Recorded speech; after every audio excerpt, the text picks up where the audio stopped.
A rich CEO slapped a young waitress across the face, right there in the middle of the diner, the sound echoing off the glass and chrome. Plates rattled, conversations died. The air thickened with disbelief as the man straightened his designer suit, sneering at the terrified girl clutching her cheek. He believed his money made him untouchable. That fear was currency, but he made one fatal mistake.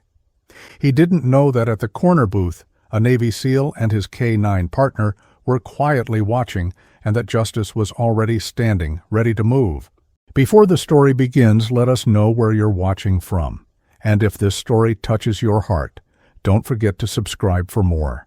The diner was the quiet heart of Pine Ridge, a place where farmers and truckers shared stories over chipped mugs, and everyone knew Emma, the young brunette waitress who never lost her smile, no matter how long the day.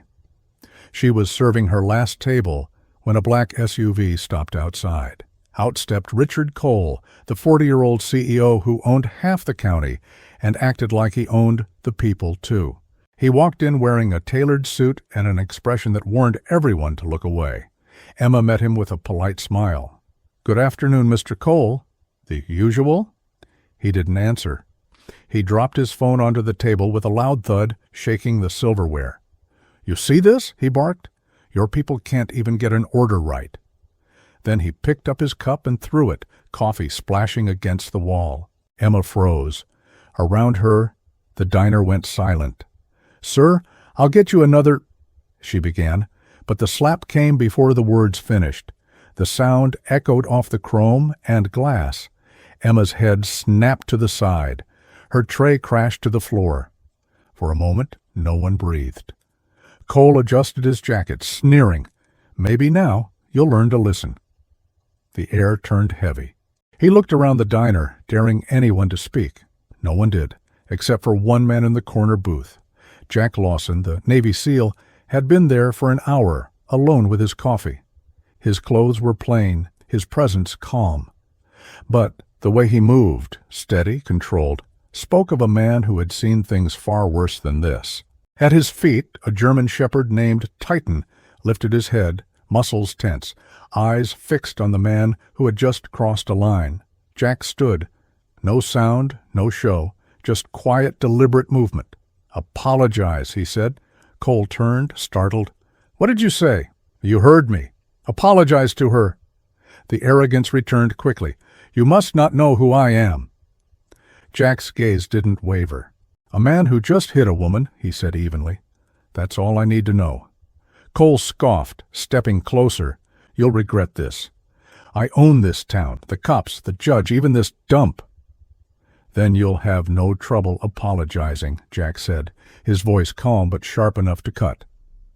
Titan's low growl filled the silence, deep and steady, the kind of sound that came from training and instinct. Cole glanced down, smirking. "You gonna sick your dog on me?" "He's not a dog," Jack replied. "He's my partner." Cole's sneer faltered as the room began to shift. The cook had stepped out from the kitchen. The old couple by the window had risen, and the fear that had silenced the town for years was giving way to something else. Defiance. Cole raised his hand again, but this time it never landed.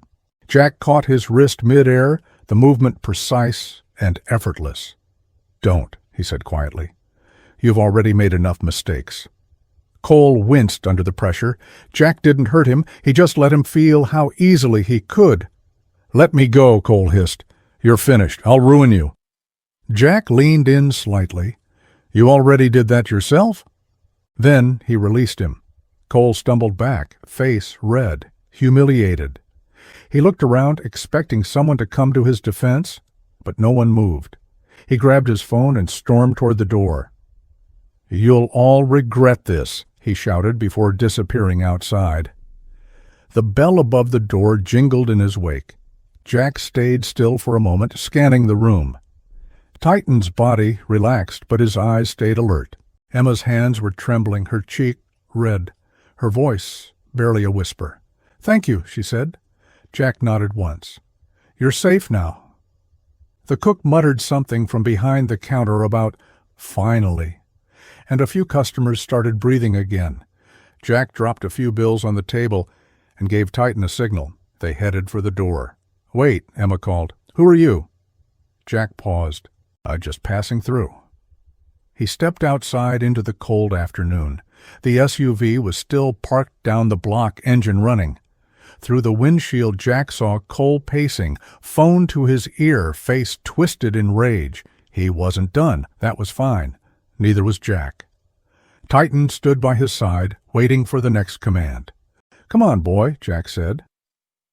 They crossed to an old green pickup, the kind that told stories of distance and work. Titan hopped in as Jack looked once more down the street. Cole was staring back, realization creeping into his face. He had just learned what real power looked like, and that some men couldn't be bought. As the truck rolled away, the quiet of Pine Ridge settled again, but something had changed. The town had seen justice stand up from its seat, and for Jack Lawson, that meant one thing: his peace was over. Somewhere ahead, trouble waited, and he and Titan were already moving toward it. The rain began that evening, soft at first, then steady enough to blur the neon reflections from the diner's sign onto the wet asphalt. Emma, the young brunette waitress, stood behind the counter long after closing, the bruise on her cheek deepening into a dull purple under the fluorescent light. She scrubbed the same spot on the counter over and over, her hands shaking with the leftover adrenaline she couldn't seem to shake. The cook had offered to walk her home, but she declined. Pine Ridge was a small town. Everyone knew where everyone lived, and she didn't want the pitying looks. Outside, the wind carried the smell of rain and motor oil. Richard Cole's SUV had vanished hours ago, but his presence as a 40-year-old CEO lingered like exhaust fumes. Emma knew men like him didn't let things go. When power met humiliation, revenge usually followed. She turned off the lights, locked up, and stepped out into the drizzle, wrapping her thin jacket tighter around herself.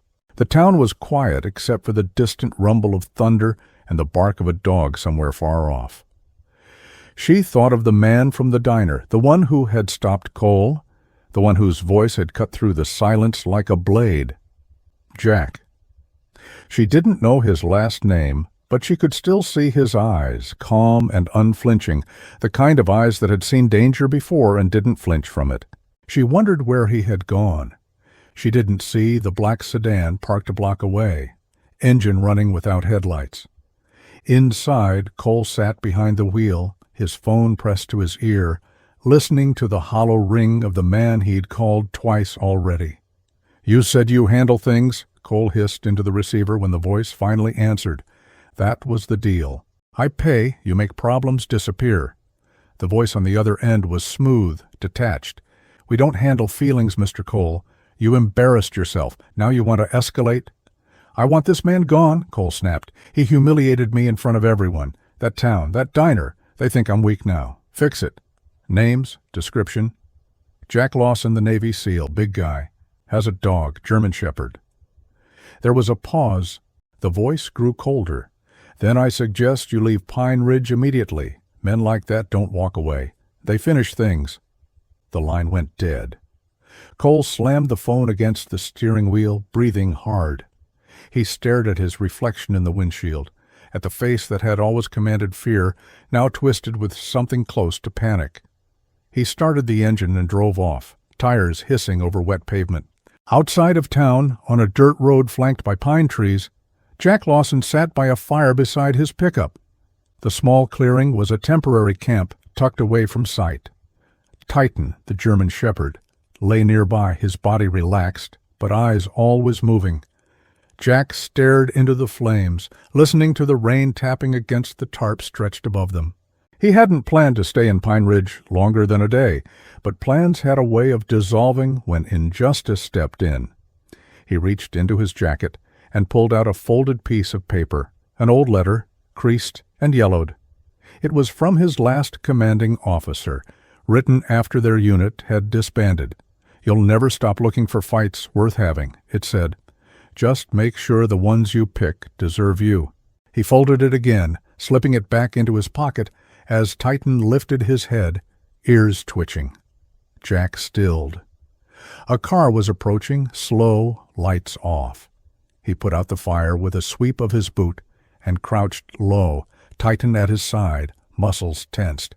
The vehicle stopped a few 100 feet away, and two silhouettes stepped out, both carrying the kind of posture that spoke of training, not drunken bravado. Jack's pulse slowed, controlled. He didn't reach for his weapon yet, only whispered, "Stay." The figures moved closer through the rain, scanning the tree line. Their voices were faint, but clear enough. "Boss says he's armed. Don't take chances." Jack waited until one stepped into the open, flashlight sweeping the brush. That was all he needed. He moved like shadow, silent, efficient. 1 second the man was turning, the next he was flat on his back. Jack's hand over his mouth, his weapon kicked away. "Who sent you?" Jack's voice was low, but edged with command. The man tried to speak. Titan's growl silenced him. "Cole," he gasped. "It's just a message, man. Just a scare." Jack's jaw tightened. "You already delivered it." He hit the man once, clean and hard enough to send him unconscious. The other figure, hearing the scuffle, aimed his weapon and fired. The shot missed, cracking a branch near Jack's head. Titan lunged before Jack gave the command, knocking the man into the mud. The weapon flew out of his hand as Titan stood over him, growling deep, teeth bared inches from his throat. Jack picked up the gun, checking the magazine. "Tell your boss," he said quietly. "He's about to learn what real fear feels like." He let the man crawl away, shaking, Titan never breaking eye contact until he disappeared into the trees. The rain thickened, hissing as it met the fire's embers. Jack looked toward town, a familiar heaviness returning to his chest. Men like Cole thrived on control until they met someone who didn't play by their rules. He reached down and patted Titan's neck. "We're not done here." In Pine Ridge, Emma woke to the sound of knocking. It was still dark. The storm had passed, leaving the streets slick and quiet. She hesitated before answering, half expecting trouble, but when she opened the door, it was Sheriff Carter, a broad man with a badge that looked older than his uniform. "Emma, you okay?" he asked gently. "Heard about what happened at the diner." She nodded, trying to hold herself steady. "I'm fine, just tired." The sheriff's face said he didn't believe her. "Cole's a powerful man. You be careful. People who cross him tend to have accidents." Emma's stomach sank. "Is that a warning?" "It's advice," he said. "If he comes around again, you call me first. Don't talk to him alone." She closed the door behind him, her heart racing. Cole had money, reach, and men willing to use both. But somewhere out there in the forest, the man who had stopped him once was still watching. Jack Lawson wasn't finished, and neither was justice. Morning came gray and cold, the mist clinging to the trees like breath on glass. Jack, the Navy SEAL, was already awake, scanning the map spread across his truck's tailgate, the edges weighted down by spent shell casings. Titan, the German shepherd, paced beside him, restless but alert, tail low, eyes sharp. Jack traced a finger along the logging roads leading out of town, marking potential approach routes. Whoever Cole had hired last night wouldn't stop after one failed attempt. They'd regroup, come back harder. Jack had been in too many fights like this to believe otherwise. He folded the map neatly, slid it into the glove box, and looked down at Titan. "We're not waiting this time," he said quietly. "We go to him." They set out toward town, tires cutting through the wet gravel road, the pine canopy above filtering thin rays of morning light. Pine Ridge was just beginning to stir, the bakery sign flickering on, delivery trucks rattling past. But there was tension in the air now, invisible yet heavy. People whispered in doorways, glanced over shoulders. Word of what had happened at the diner had spread faster than the rain, and everyone knew Richard Cole, the 40-year-old CEO, didn't forgive humiliation. Jack parked near the edge of town and walked the rest of the way. The sheriff's cruiser was already outside Emma's small house. Sheriff Carter stood on the porch, speaking low to Emma, the young brunette waitress, who looked pale but determined. When she saw Jack approaching, relief flickered across her face. Carter turned, eyes narrowing slightly. "You again," he said. "You the one who stepped in last night?" Jack stopped a few feet away. "Just did what needed doing." Carter sighed. "I appreciate it, but you should have let us handle it." Jack's tone didn't change. "You had your chance." The sheriff studied him a moment longer, then nodded toward Emma. "She's under my protection now. You can go back to wherever you came from." "That's not how this works," Jack said. "Cole won't stop with warnings." Carter frowned. "You sound like you know him." "I know men like him," Jack replied. "Money makes them brave, until someone reminds them what real fear looks like." Carter hesitated, then looked down at Titan, whose calm, watchful stance said everything about the man beside him. "I don't want this turning into something bigger," Carter muttered. "It already is." Jack's eyes went past him toward Emma, who was clutching a folded napkin in her hand, one Jack recognized from the diner. She stepped forward. "He called me," she said quietly. "Cole, early this morning, said I should apologize to him or I'd regret it." Jack's jaw clenched. Did he say where he was? At his development site, the old quarry north of town. Carter shook his head. "You're not thinking of—" But Jack was already walking away. The sheriff swore under his breath, calling after him, but Jack didn't look back. The quarry was 2 miles outside Pine Ridge, hidden behind a screen of fir trees and heavy equipment. What had once been a scar in the earth was now the foundation of Cole S.'s latest vanity project, a luxury retreat for people who indeed never understand the land they were standing on. As Jack approached, he saw 3 black trucks parked by the gate, men in security vests moving equipment. They weren't construction workers. Their boots, their posture, their weapons, all wrong for laborers. Titan crouched beside him, silent. "Count 4, Jack murmured. 2 watching the road, 1 by the office, 1 walking the perimeter." He slipped into the brush, moving low, ghost-like, until he reached the side fence. The men at the gate were laughing, one smoking, one scrolling his phone. They never saw him move. Within seconds, the first man's rifle was on the ground, his face pressed into the mud. "Tell your boss I'm coming," Jack said, and before the man could answer, Jack disappeared into the tree line again. He made his way toward the site office, a prefab structure overlooking the pit. Inside, through the blinds, he saw Cole, suit immaculate, anger barely contained. A bodyguard stood behind him talking into an earpiece. Jack didn't need to hear the words to know the message. Cole was scared, but trying to pretend otherwise. Jack waited until the guard stepped outside, then moved closer, staying just out of sight. He could hear Cole's voice through the thin wall.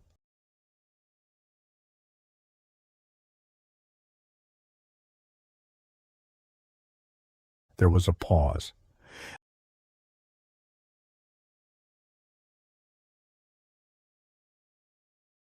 Titan's low growl cut through the stillness, and Jack placed a hand on his neck, quieting him.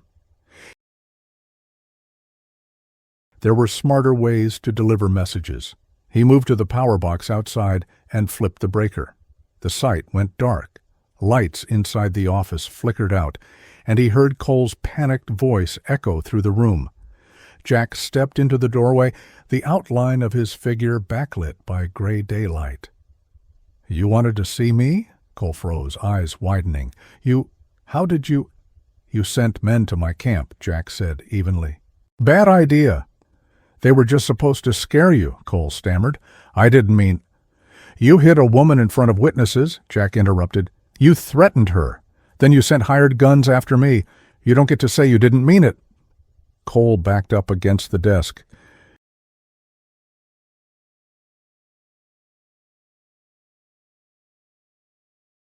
"Try." Titan stood in the doorway, silent, his presence alone enough to freeze the guard who had returned, weapon half raised. Jack's voice stayed low, calm, terrifying in its certainty. "You're going to leave Pine Ridge. You're going to call your men off. And you're going to apologize to her in front of everyone. Or I promise you, I'll make sure everyone from here to the state capitol knows exactly what you are." Cole's lip curled. You think anyone would believe you? You're nobody. That's the problem, Jack said. Men like me are the ones you never see coming. For a heartbeat, no one moved. Then Cole's eyes darted to his guard. The man shifted, but Titan's growl froze him again. Jack turned, walking out the way he came, his voice drifting back through the rain. You've got until sundown. Cole's hand trembled as he reached for the phone again, but the signal was dead. He stared out the window, rain streaking the glass, and for the first time in his life, Richard Cole understood what it felt like to be hunted. Back in town, Emma stood by the diner window, watching the storm roll in. The streets were empty, the clouds low and dark. Somewhere out there, she knew. The man who had defended her was moving through that gray wilderness, doing what men like him were born to do. Titan's bark echoed faintly in the distance, carried on the wind. It wasn't the sound of danger, it was the sound of reckoning drawing closer. By noon the storm had passed, but left behind a cold wind that carried the scent of wet pine and diesel from the quarry. Jack, the Navy SEAL, drove slowly down Main Street, the townsfolk watching him from behind half-drawn curtains. Word had already spread about what happened that morning. People whispered in the bakery, the post office, and the gas station, each retelling of the story painting Jack as either a savior or a man who had brought danger to their quiet town. Titan, the German shepherd, sat upright in the passenger seat, gaze fixed on the road ahead, muscles tense beneath his coat. Jack pulled over by the diner, its neon sign flickering weakly in the daylight. Emma, the young brunette waitress, was inside, sweeping near the window, her movements distracted, eyes red from lack of sleep. When she saw him, she set the broom aside and opened the door. "You shouldn't be here," she said softly. "They'll come after you."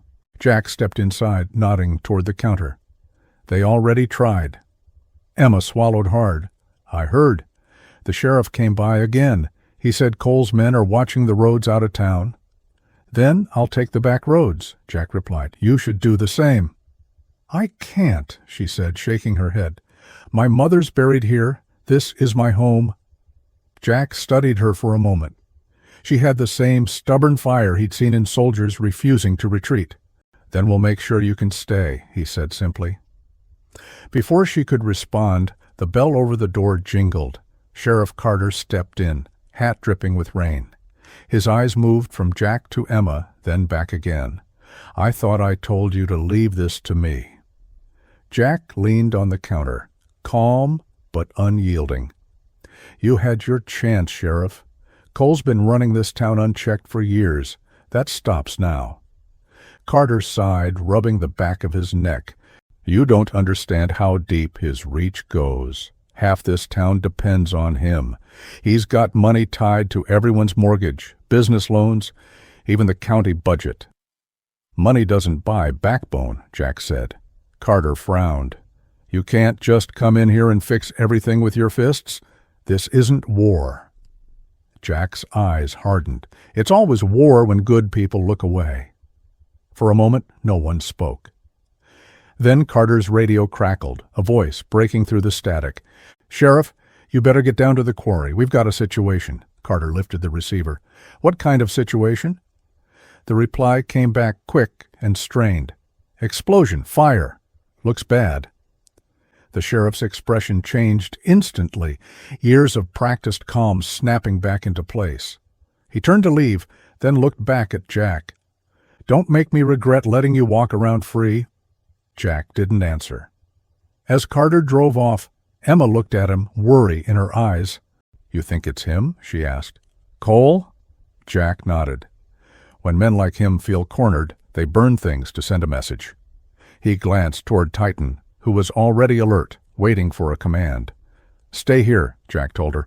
"Lock the door. Don't open it for anyone but me or the sheriff." Emma hesitated. "Jack, thank you for what you're doing." He gave a small nod and left, the bell jingling behind him. The drive to the quarry was short, but the smoke was visible long before he arrived. A plume of dark gray rose over the tree line, spreading wide against the pale sky. When Jack pulled up, Firefighters were already battling the blaze, shouting over the roar of collapsing metal. The air smelled of burning fuel and wet earth. Sheriff Carter stood near his cruiser, barking orders into his radio. When he saw Jack approaching, his jaw tightened. "You really don't listen, do you?" Jack ignored the jab, eyes scanning the wreckage. "Was anyone inside?" "2 security men," Carter said.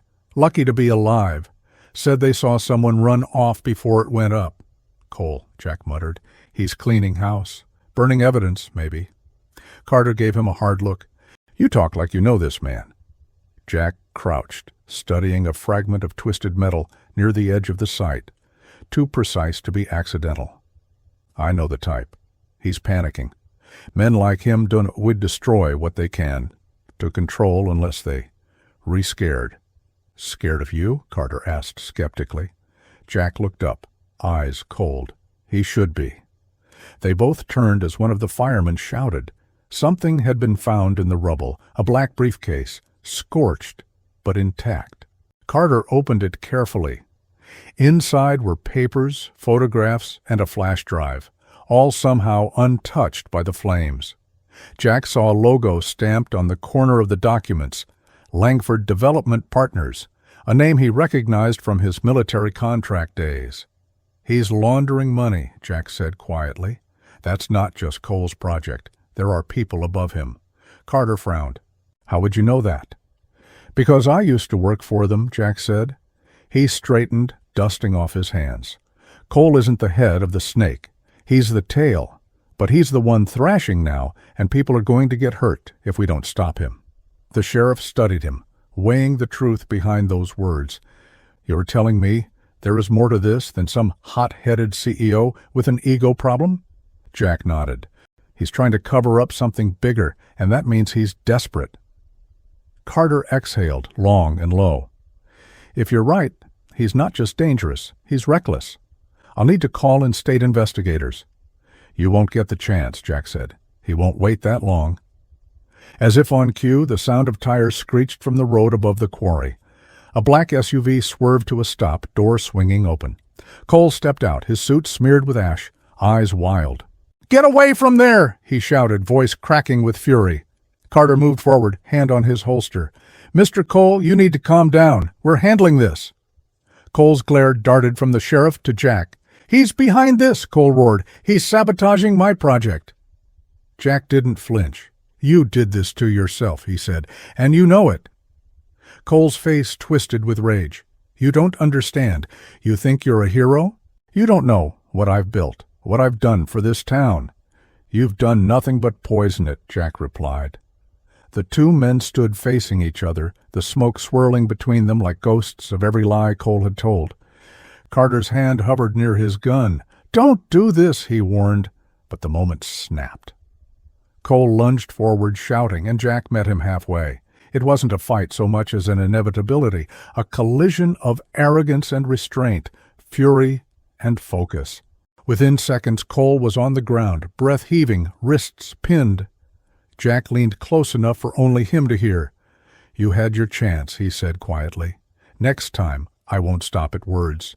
He stood, releasing him. Carter moved in, pulling Cole to his feet. "That's enough," the sheriff barked. But the damage was done. The town's most powerful man had been beaten again, and this time there were witnesses, firemen, deputies, townsfolk gathering at the edge of the site. Jack turned and walked away, Titan at his side, the murmurs following them like wind through the pines. In the distance, thunder rumbled again, though the sky was clear. Trouble, Jack knew, was only beginning. The town changed after that day at the quarry. For the first time in years, people spoke about Richard Cole, the 40-year-old CEO, with something other than fear. But fear doesn't vanish overnight, and power never dies quietly. Cole vanished from sight for a while, retreating into his mansion at the edge of the valley, but everyone knew he was planning something. Sheriff Carter doubled his patrols, deputies cruised through town more often, and the diner stayed open shorter hours. Emma, the young brunette waitress, tried to return to normal, pouring coffee and serving regulars with a practiced smile. but she could feel eyes on her every time she stepped outside. Late one night she found a note slipped under her door. It was typed, unsigned. "He won't forget what you did." She locked her doors, turned on all the lights, and called the sheriff, but he could only promise to keep an eye out. The next morning Jack, the Navy SEAL, was waiting outside the diner before she arrived. He was leaning against his truck, Titan, the German Shepherd, sitting beside him, calm and alert as ever. "You got a message," Jack said, handing her the note she had given the sheriff. "He showed me this morning." "Then you know he's not finished," she said quietly. "He never was." Jack's voice was steady, but his eyes were colder than she'd seen before. "He's angry because he's losing control, and men like that only know one way to get it back." "You think he'll hurt someone else?" "He'll try," Jack said. "He'll make an example of anyone who stands up to him. That's how fear works." Emma looked down, her hands trembling slightly. "Then, what do we do?" "We make sure fear changes sides." Over the next few days, Jack barely slept. He moved through Pine Ridge like a shadow, speaking to business owners, retired workers, and anyone who had ever crossed paths with Cole's company. What he found wasn't surprising, but it was worse than he expected. Fake loans, unpaid wages, bribes to local officials, even land seizures disguised as community projects. The whole town was entangled in his corruption. People wanted justice, but didn't believe it was possible. Jack knew the feeling. He'd fought wars that ended the same way. Good men buried while cowards signed papers. But he wasn't the same man he'd been overseas. This fight was personal. Meanwhile, Cole's world was unraveling faster than he could patch it together. The explosion at the quarry had drawn attention from state regulators, and his investors were starting to pull out. Inside his office, the air was thick with tension. He sat at his desk, staring at the same document he'd burned a week ago, the edges still blackened. His reflection in the window looked older, weaker. "You let him make a fool of you twice," said a voice behind him. Cole turned. It was Victor Langford, a 60-year-old CEO, the real power behind Langford Development Partners, a man with silver hair, an immaculate suit, and the calm cruelty of someone used to making people disappear. "You told me you could control this town," Langford said. "Instead, I see headlines and investigations." "I can handle it," Cole insisted. "He's just one man." "One man who's already exposed your operation," Langford said. "You're not useful to me if you can't contain him." Cole swallowed, trying to hide his fear. "What do you want me to do?"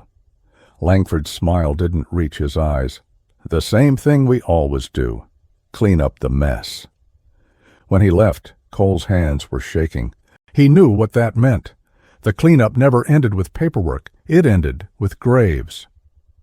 That night, rain returned to Pine Ridge. Jack sat in his truck overlooking the valley, the glow of town lights flickering below. Titan was curled in the passenger seat, head resting on his paws. The radio was silent, the world around them quiet, except for the steady drumming of rain on metal. Jack's mind was already ahead, tracing every possible move Cole could make. He didn't need to guess long. The first call came from the sheriff. "Jack, it's Carter. You need to get down to the diner now." Jack's grip tightened on the wheel. "What happened?" "Someone broke in. Emma's fine, but the place is a mess. Windows smashed, back door forced. She says they took something." "What?" "A photo. The one she kept by the register. Her mother." Jack's jaw set. "He's sending a message." "Jack, listen to me," Carter said, voice firm. "Let me handle this. You've done enough." "You don't have the manpower," Jack said. "He's not just angry. He's desperate. And desperate men don't stop until they're stopped." He hung up and turned the key. Titan lifted his head, sensing what came next. "Let's go, boy." The diner was dark when they arrived, the front window boarded up with hastily nailed planks. Emma stood outside under the sheriff's coat, her hands wrapped around a mug of coffee. Her eyes met Jack's, and for the first time, she didn't look afraid. She looked resolute. "They want me to be scared," she said. but I'm done being scared." Jack nodded once. "Then let's make sure they learn what it feels like." Inside, he examined the broken glass. The footprints leading out back, the deliberate way the damage was done. "They didn't come to steal," he said. "They came to provoke." "Into what?" Carter asked. "Into making a mistake," Jack said. "But they don't know I stopped making those a long time ago." He stood and turned to Emma. "You have somewhere safe to stay?" "I'll go to my aunt's," she said. "Good," Jack replied. "Stay there until this is done." "Jack," Carter said, stepping closer, "whatever you're thinking, don't. Let the law handle this." Jack looked at him, the faintest trace of exhaustion behind his calm expression. "You still believe the law applies to men like Cole?" Carter opened his mouth, then closed it again. He had no answer. Jack stepped out into the rain, Titan following close behind. The storm was heavier now, rain slashing through the streetlights, thunder rolling in waves. Jack looked toward the distant hill where Cole's mansion sat, lights burning like watchful eyes. "He wants to play games," he said quietly. "Let's end it." Titan barked once, sharp and eager, the kind of sound that cut through the storm like a promise. Jack climbed into the truck, headlights cutting through the darkness as they turned toward the road that led to Cole's estate. Behind him, the town of Pine Ridge stayed silent, holding its breath as one man and his K9 partner drove into the heart of the storm. The rain turned the mountain road into a ribbon of black glass, slick and winding, bordered by tall pines that bent under the wind. Jack, the Navy SEAL, noticed that his car's headlights cut through the downpour in thin, trembling beams. Titan, the German shepherd, sat upright beside him, silent but alert, ears twitching with every shift in the storm. The mansion loomed ahead on the hill, a sprawl of steel and glass surrounded by a wrought iron fence, its lights glowing faintly through the mist. It didn't belong to Pine Ridge. It belonged to a man who thought he was above it. Jack parked just beyond the bend, engine off, the truck hidden behind the trees. He reached under the seat, pulling out a small black case. Inside were remnants of a life he'd tried to leave behind. A sidearm, a pair of night vision goggles, and a combat knife worn smooth by time. Titan watched quietly as Jack checked the chamber and loaded the magazine. "This isn't war," Jack murmured half to himself, "but it'll do." They moved silently up the muddy incline, staying low. The wind masked their approach, the storm their cover. At the top of the hill, 2 guards stood by the gate, smoking under the narrow awning, their rifles slung carelessly over their shoulders. Jack motioned once, and Titan vanished into the dark. Moments later, one of the guards turned as if sensing something, but the movement was too late. Titan lunged from the shadows, silent and efficient, dragging him to the ground before the man could cry out. Jack stepped forward, disarmed the second guard, and knocked him unconscious with a single blow. He dragged the bodies into the brush, then gave Titan a brief nod of approval. The gate was locked, but not for long. Jack cut through the chain with a quiet precision, pushing it open just enough to slip inside. The courtyard was eerily still except for the patter of rain on marble and the distant hum of generators. The mansion's walls were lined with glass, reflecting the storm in fractured flashes. Jack moved toward the side entrance, staying beneath the overhang. Inside, the lights flickered. Backup power. Cole was home. He could feel it. He crossed the foyer, boots leaving faint prints on the polished floor. The place smelled of money, leather, cologne, and fear. A half-drunk glass of whiskey sat on the counter, a phone beside it still glowing from a recent call. Jack's eyes caught a reflection in the glass wall. A figure moving in the hallway above. Cole. He was pacing, phone pressed to his ear, voice raised but uneven. "I don't care what it costs, just fix it," he barked. "Langford's threatening to pull everything. If this falls apart, it's not just me. They'll all come down."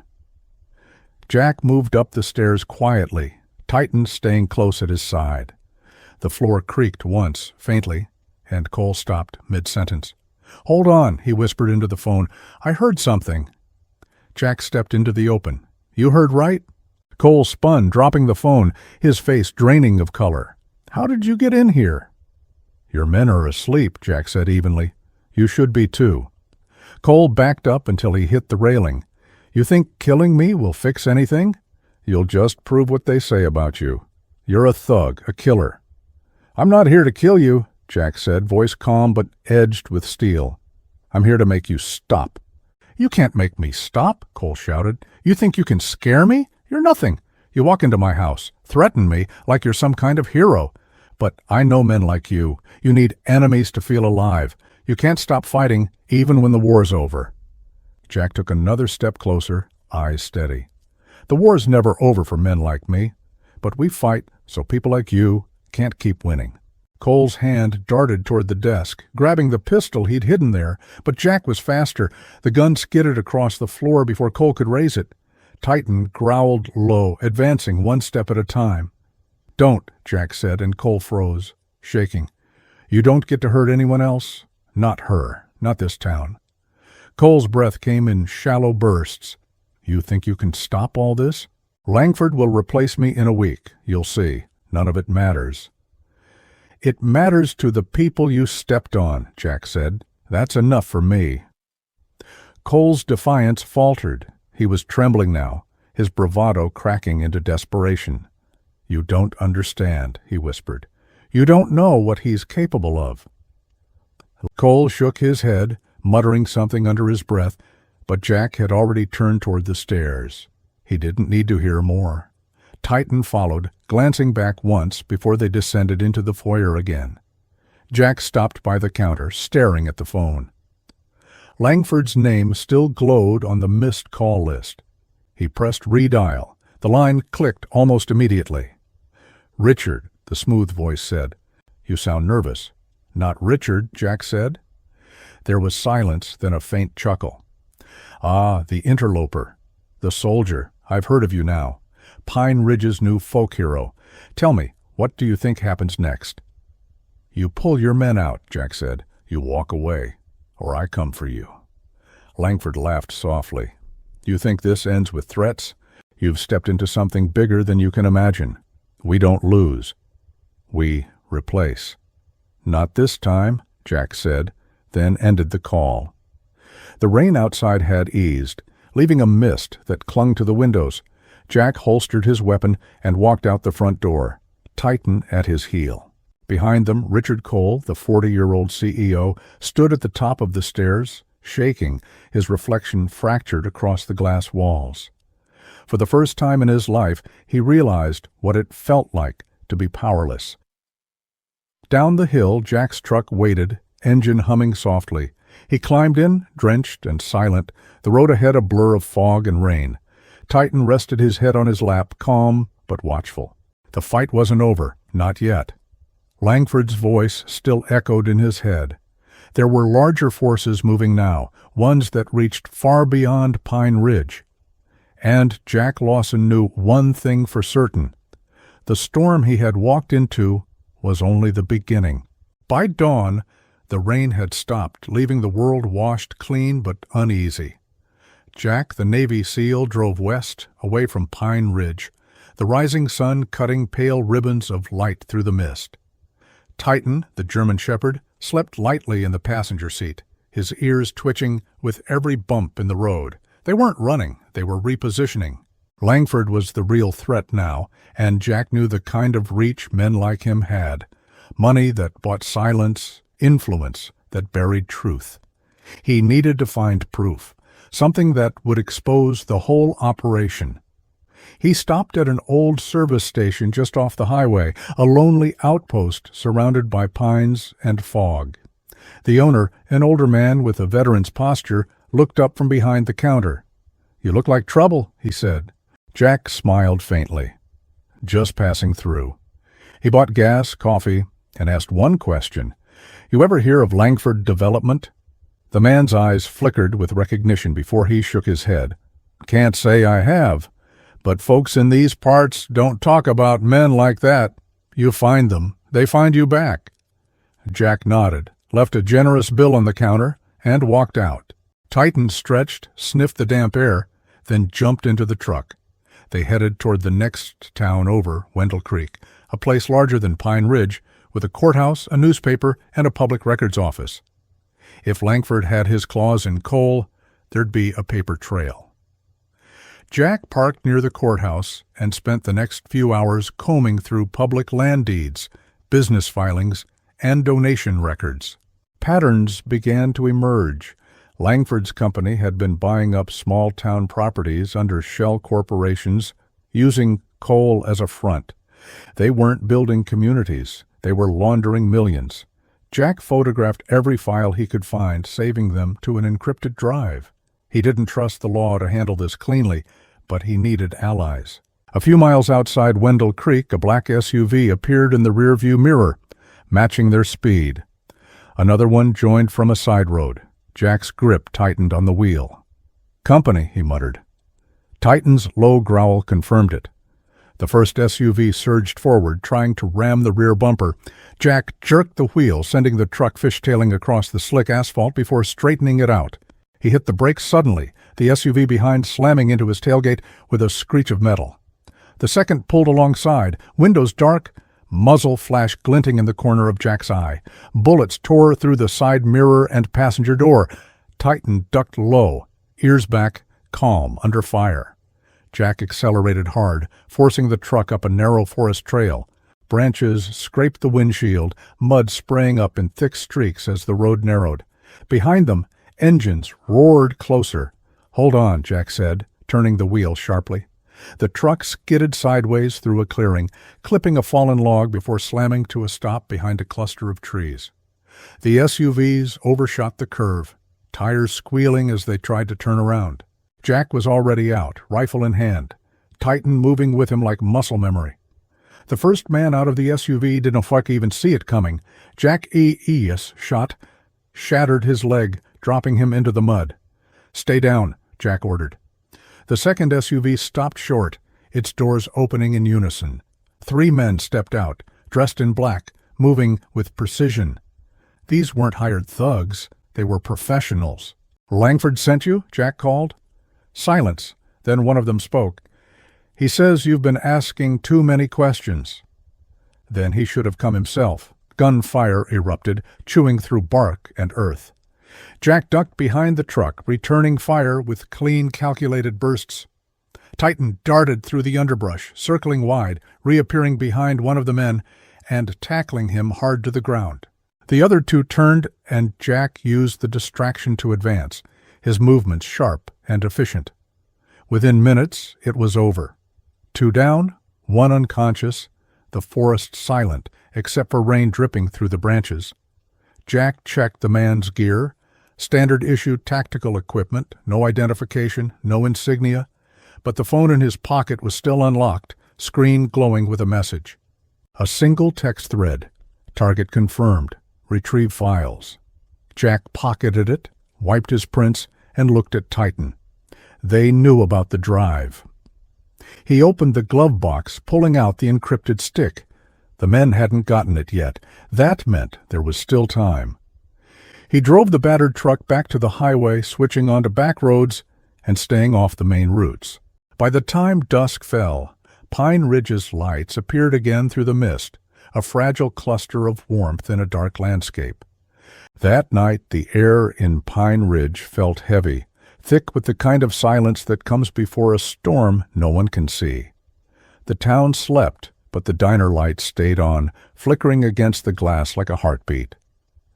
Inside, Jack, the Navy SEAL, sat at one of the corner tables, surrounded by folders, maps, and half-empty coffee cups.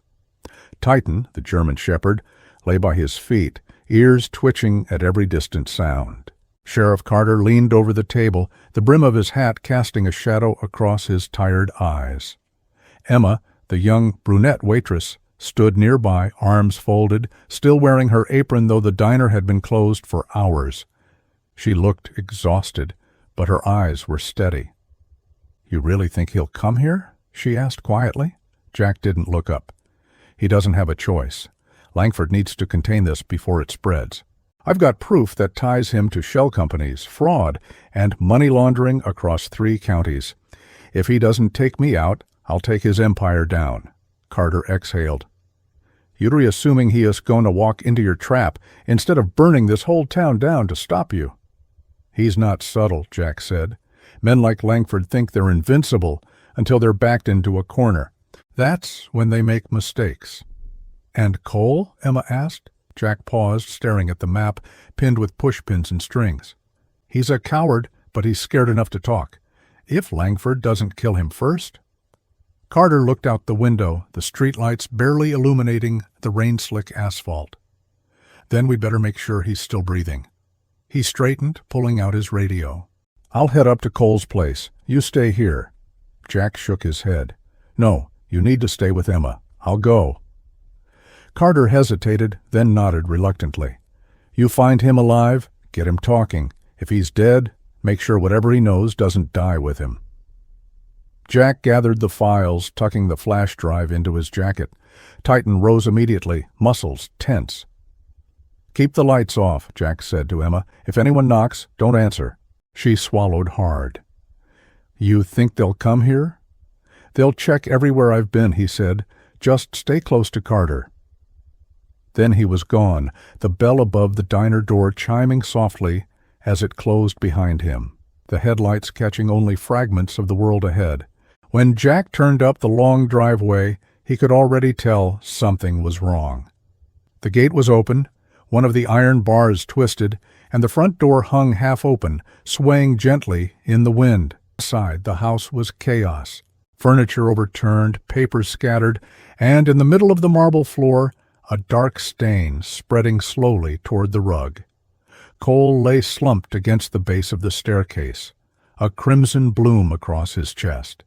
His eyes were still open, glassy, staring at nothing. Jack crouched beside him, checking for a pulse. Nothing.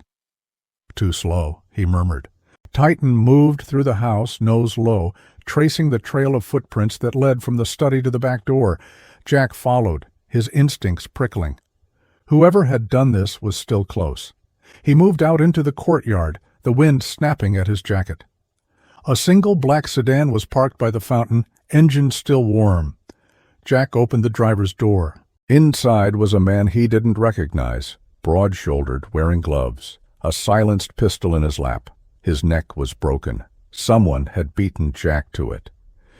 He turned back toward the house, scanning the shadows. Langford, he muttered. It wasn't a guess, it was a certainty. The man was cleaning house, erasing every link that could expose him. Jack stepped back inside, searching the study for anything left behind. Files burned in the fireplace, the ashes still smoking. But amid the ruin, he found one piece of paper on the desk that hadn't been touched. A torn envelope addressed to Langford S. Private Office in Seattle. On the back, a single handwritten line. If anything happens to me, he's next. Jack slipped it into his jacket. He turned to leave, but stopped when Titan's growl rumbled low in his throat. From the corner of the room came a faint noise, a creak of floorboards. Jack aimed his weapon toward the sound. One of Langford's guards from the night before. He stumbled forward, collapsing against the wall. He said you'd come, the man rasped. Langford wanted me to tell you something. Jack approached slowly, gun steady. Then, say it. The man looked up, eyes hollow. He said this isn't personal, it's business, and when it's over, no one will even remember your name. The rain tapping against the shattered windows. Then he whispered, we'll see about that. He left the house, climbed into his truck, and pulled away. The road back to town was empty, the world around him silent, except for the hum of the engine.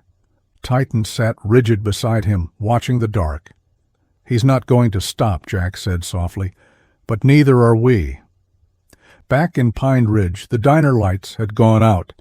Sheriff Carter sat by the window, radio crackling softly on the table. Emma dozed in the booth beside him, head resting on her arms. Outside, headlights appeared, cutting through the mist. Carter stood, hand on his weapon, until he saw the familiar outline of Jack's truck. Jack stepped inside, soaked, expression grim. Cole's dead, he said. Carter cursed under his breath. Oshka. Langford? Cleaning house. He's covering his trail fast, but I've got enough to follow him back to Seattle. Carter frowned. You're going after him? Someone has to, Jack said. Emma sat up, her voice trembling but certain. Then, we're helping you. You can't do this alone. Jack shook his head. You help me by staying alive, both of you. If I don't come back, you get this to the press. He slid the flash drive across the table. Carter caught it, jaw tight. You're not planning on dying, are you? Jack allowed the faintest ghost of a smile. Not tonight. Outside, thunder rolled over the valley again, but the rain didn't follow. The night held its breath as Jack Lawson prepared to leave the town he had come to protect, heading straight toward the man who thought he could buy the world and erase the truth. Titan lifted his head, eyes bright in the dim light, ready for whatever came next. Seattle was a different kind of storm. The city lights glowed against a ceiling of low gray clouds, the rain falling steady and cold, soaking the pavement in mirrored reflections. Jack, the Navy SEAL, drove through the downtown streets just after midnight, Titan, the German Shepherd, sitting silently in the back seat. The flash drive was tucked safely inside his jacket.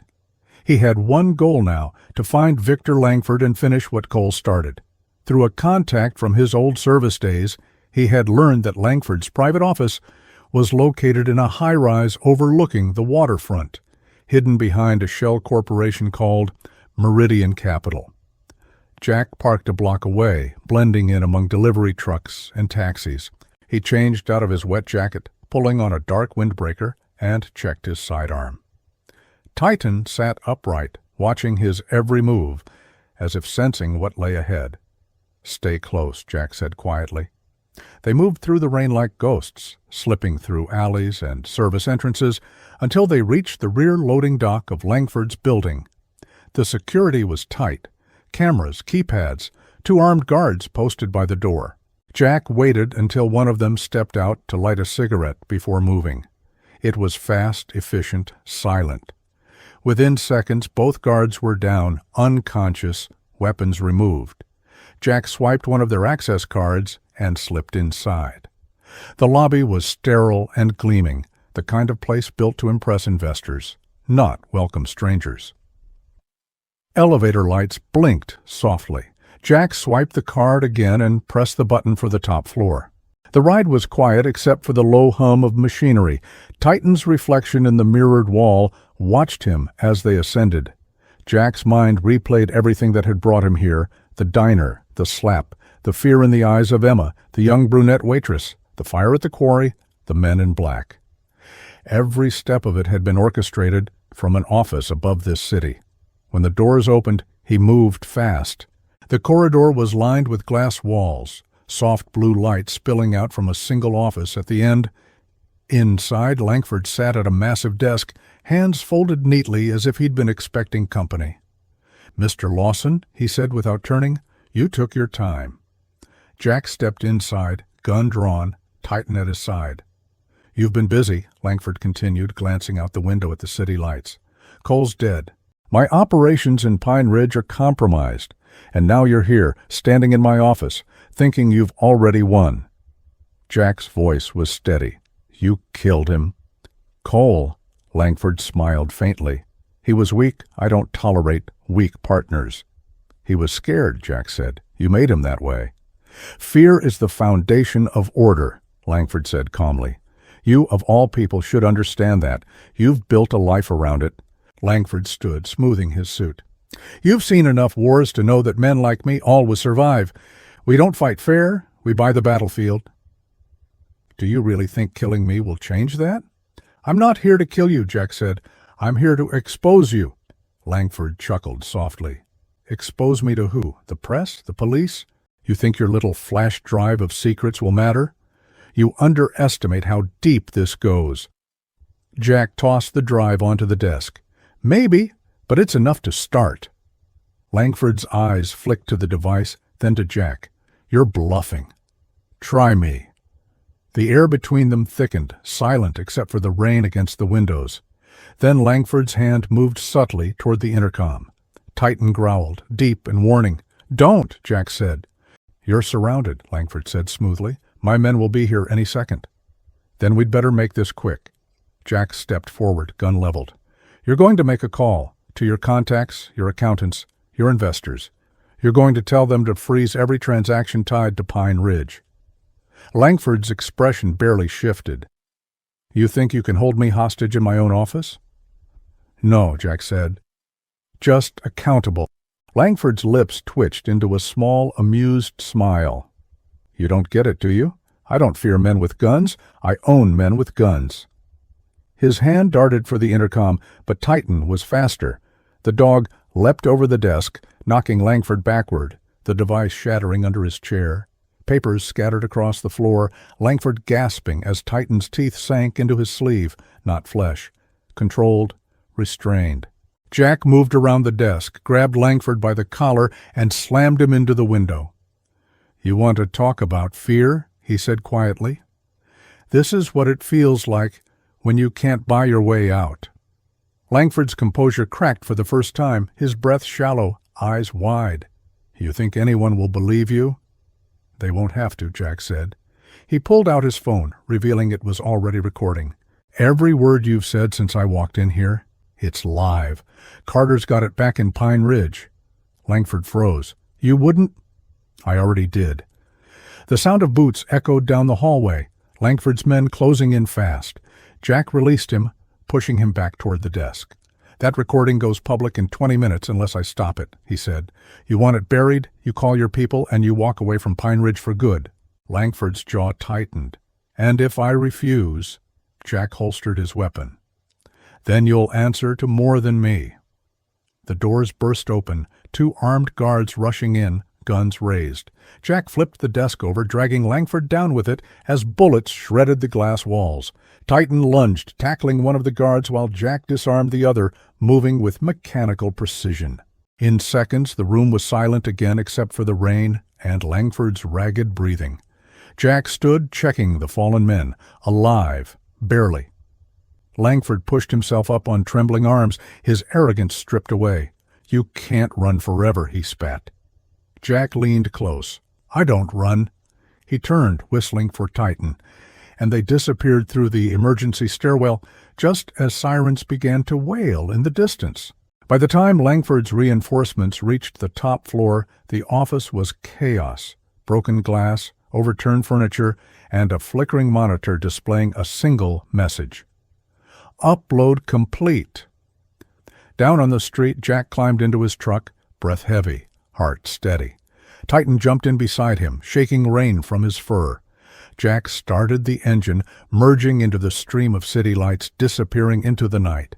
He didn't know what came next, only that the truth was finally moving faster than the lies. By morning, the rain had stopped, and Seattle's streets gleamed under a pale sunrise. Jack, the Navy SEAL, sat quietly in his truck by the pier, Titan, the German shepherd, resting beside him as the city stirred to life. His phone buzzed. It was Sheriff Carter. "It's done," the sheriff said. "Langford's been exposed. Feds are cleaning up the mess. Pine Ridge is finally at peace." Jack said nothing for a long moment, just watching the dawn. "Good," he replied softly. "I'm heading home." Later that afternoon, he pulled into the quiet little town he'd saved. The diner lights were on again, and Emma, the young brunette waitress, stood behind the counter, smiling when she saw him. "You came back," she said. Jack smiled faintly. "Didn't think I'd leave without breakfast."